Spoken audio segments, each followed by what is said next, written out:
Hello friends, मैं नूर आलम सिद्दीकी और आप देख रहे हैं learn English in a short time. आज का टॉपिक है use of how to. Affirmative sentence की चर्चा करते हैं। देखें स्ट्रक्चर क्या है। सबसे पहले सब्जेक्ट आएगा, इसके बाद सेंटेंस अगर प्रेजेंट एंड डेफिनेट में होगा तो नो V1 यूज़ करेंगे या नोज V5 यूज़ करेंगे।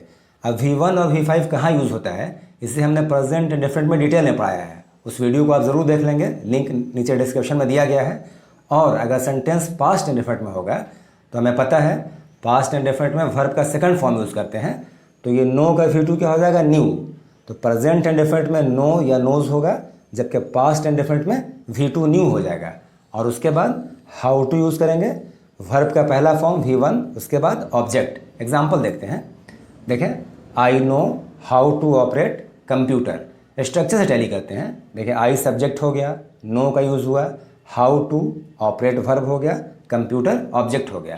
अब इस इंग्लिश की हिंदी हम देखिए कई तरह से बोल सकते हैं। इसकी पहली हिंदी क्या होगी, मुझे कंप्यूटर चलाने आता है, या मैं कंप्यूटर चलाना जानता हूँ, या मैं जानता हूँ कंप्यूटर कैसे चलाते हैं। अब ये सेंटेंस से पता ये चल रहा है कि कंप्यूटर चलाने का जो तरीका है, जो मेथड है, वो मुझे पता है।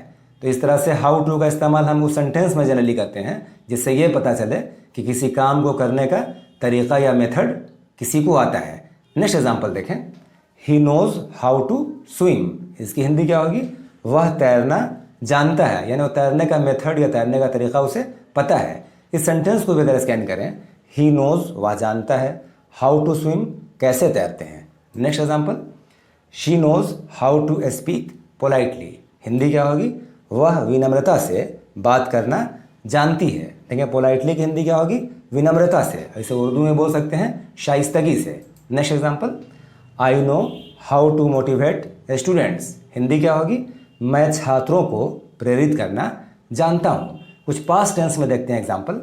देखिए, न्यू V2 हो गया या पास्ट इंडेफिनिट हो गया। I knew how to make tea. Hindi क्या होगी, मुझे चाय बनाने आता था।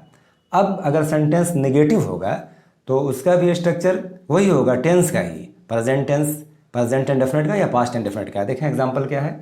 सबसे पहले सब्जेक्ट लगा देंगे, इसके बाद डू या डज प्रेजेंट इंडेफिनिट में, पास्ट इंडेफिनिट में क्या यूज़ करेंगे, डिड। और चूँकि नेगेटिव है तो नॉट का यूज़ करेंगे। उसके बाद नो हाउ टू V1 और ऑब्जेक्ट। एग्जाम्पल देखें, I don't know how to swim. Hindi क्या होगी, मुझे तैरना नहीं आता है। देखें, आई सब्जेक्ट हो गया, आई के साथ डोंट यूज़ हुआ, डू नॉट का शॉर्ट फॉर्म है। इसके बाद देखें, नो आ गया, हाउ टू, इसके बाद स्विम वर्ब हो गया। नेक्स्ट एग्जांपल देखें, he doesn't know how to operate computer. Hindi क्या होगी, उसे कंप्यूटर चलाने नहीं आता है। Next example, she didn't know how to bake bread. Hindi क्या होगी, उसे रोटी पकाने नहीं आता था। देखें, ये पास्ट इंडेफिनिट है, इसलिए डिडंट का यूज़ हुआ, नेगेटिव है। और देखें, बेक ब्रेड मीन्स रोटी पकाना। अब अगर सेंटेंस इंट्रोगेटिव होगा, देखें इसका स्ट्रक्चर भी वही प्रेजेंट इंडेफिनिट या पास्ट इंडेफिनिट का है। तो सबसे पहले प्रेजेंट इंडेफिनिट में डू या डज कहाँ लगता है आपको पता है, टेंस में मैंने बताया है। पास्ट इंडेफिनिट में डिड का यूज़ करेंगे, फिर subject, know, how to, V1, object और क्वेश्चन मार देंगे रिटन इंग्लिश में। देखें example, do you know how to play PUBG. Hindi क्या होगी, क्या तुम्हें पबजी खेलने आता है। सेंटेंस को अगर स्कैन कर लें, देखें, डू यू नो क्या तुम जानते हो या क्या तुम्हें आता है, हाउ टू प्ले कैसे खेलते हैं पबजी। इस तरीके से कुछ एग्जांपल और देखें, does she know how to cook food.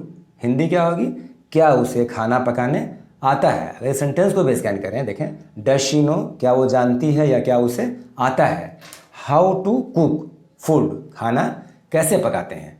Next example, do you know how to write an application in English. Hindi क्या होगी, क्या आपको अंग्रेजी में आवेदन लिखने आता है। ये थोड़ा सेंटेंस बड़ा है, इसको भी स्कैन कर लेते हैं। देखें, डू यू नो क्या आप जानते हैं यानी क्या आपको आता है, हाउ टू राइट कैसे लिखते हैं, क्या लिखते हैं, एन एप्लीकेशन एक आवेदन या एक दरखास्त, इन इंग्लिश अंग्रेजी में। Next, did you know how to swim. Hindi क्या होगी, क्या आपको तैरने आता था। नेक्स्ट एग्जांपल, अगर इंट्रोगेटिव प्लस नेगेटिव सेंटेंस होगा तो उसमें कुछ नहीं, सिर्फ हमको नॉट ऐड कर देना है। और देखें, नॉट कहाँ ऐड करेंगे, ही यानी सब्जेक्ट के बाद। एग्जांपल देखें, does he not know how to drive a car, Hindi क्या होगी, क्या उसे कार चलाने नहीं आता है। अब चूंकि ये यस नो क्वेश्चन है, इस यस नो क्वेश्चन को WH में चेंज करने के लिए सूटेबल WH वर्ड का यूज़ किया जाता है। जैसे यहाँ पे अगर वाई ऐड कर दिया जाए, वाई की हिंदी क्यों होती है, तो क्या हो जाएगा, देखिए इसमें वाई ऐड कर दे रहे हैं डस के पहले, तो क्या हो जाएगा, why does he not know how to drive a car, उससे कार चलाने क्यों नहीं आता है। Next example past indefinite में देखिए डिड का यूज़ किया गया है। Did she not know how to speak English fluently, Hindi क्या होगी, क्या उसे अंग्रेजी धारा प्रवाह बोलने नहीं आता था। अब देखें फ्लुएंटली मीन्स धारा प्रवाह, जिसे उर्दू में रवानी से बोलते हैं। अब ये भी यस नो क्वेश्चन है, इसमें भी अगर वाई ऐड कर दिया जाए तो क्या हो जाएगा, why did she not know how to speak English fluently, उससे धारा प्रवाह अंग्रेजी बोलने क्यों नहीं आता था। नेक्स्ट एग्जाम्पल कुछ देखें, कुछ एग्जाम्पल दिया गया है, वो कन्वर्सेशनल स्टाइल में है ताकि आप इंग्लिश आसानी से बोल सकें। अगर ऐसा पूछा जाए, do you know how to make coffee, Hindi क्या होगी, क्या आपको कॉफ़ी बनाने आता है। अगर कॉफ़ी बनाने आता है तो आप क्या बोलेंगे, yes I know how to make coffee, हाँ मुझे कॉफ़ी बनाने आता है। अगर नहीं बोलना है तो क्या बोलेंगे, no I don't know how to make coffee, नहीं मुझे कॉफ़ी बनाने नहीं आता है। कुछ और एग्जाम्पल देखते हैं पास्ट टेंस में। देखें, did you know how to deliver a speech, Hindi क्या होगी, क्या आपको भाषण देने आता था। अब ध्यान दें, डिलीवर ए स्पीच मीन्स भाषण देना, ये डिलीवर वर्ब है, डिलीवर की हिंदी होगी देना, स्पीच नाउन है भाषण, डिलीवर स्पीच भाषण देना।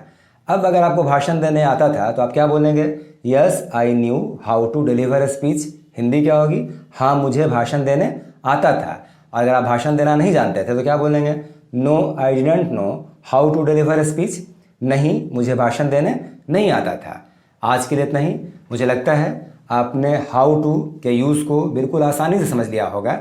आज का ये वीडियो कैसा लगा आप ज़रूर कमेंट करके बताएं, और अगर पसंद आया हो तो इसे लाइक करें, अपने दोस्तों के बीच इसे वाइडली शेयर करें, और अगर हमारे चैनल को आपने अब तक सब्सक्राइब नहीं किया है तो इसे ज़रूर सब्सक्राइब कर लें और बेल आइकन हिट कर दें ताकि हमारे सारे वीडियोज़ का नोटिफिकेशन आप तक पहुँचता रहे। Thank you so much for watching this video. Keep learning English for your nice and bright future.